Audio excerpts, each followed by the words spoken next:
Hey guys, it's Jake here with eTrailer. Today we're going to be taking a look at and I'm going to show you how to use the Bulldog Winch Rope Shackle. This is going to replace your standard metal shackles so you don't have to worry about scratching your finish on your side-by-side or on anything that you might be using that you don't want to risk breaking that metal shackle and it coming back and hitting you. Now the shackle we're using today is going to have the highest weight capacity out of all three of them. This one's going to have a little over 30,000 pounds workload limit, which is a very, very high workload limit when it comes to these types of shackles. In addition to that workload limit, you're going to have just under 62,000 pounds of a break strength on this shackle, so you're going to be able to tow a lot with it before it's going to break. Now, along with the safety factor that comes with these rope shackles, my favorite thing about this is that we're not going to have to hook our metal hook onto the frame of our Ranger here. We're going to be able to just loop this shackle around it and we know that our finish on our bumper is safe. So all the sizes of the shackles are going to have their own bright color.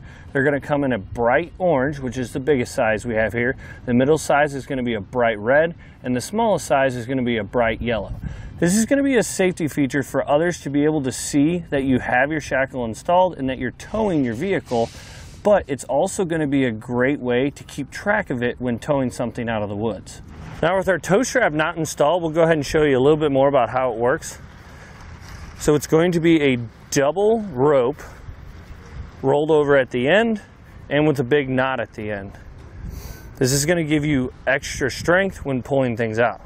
In order to get it in place, what you're going to do is you're going to take the non-knot end and open it up and slide this through wherever you're going to attach it, and then to lock it into place, you put the knot through and cinch it down.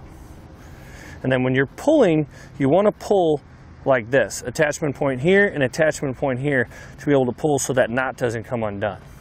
So here's a prime example of when you would want to use this rope shackle rather than your standard steel shackles.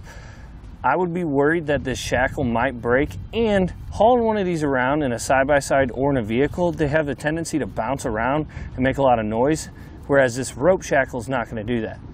You can see that we have our rope shackle run through our tree saver, which we also have here at eTrailer, and back to itself and over that knot, and then we just hooked our winch up to the end of the shackle. Well guys, with all that being said, that's going to do it for our look at the Bulldog Winch Rope Shackles.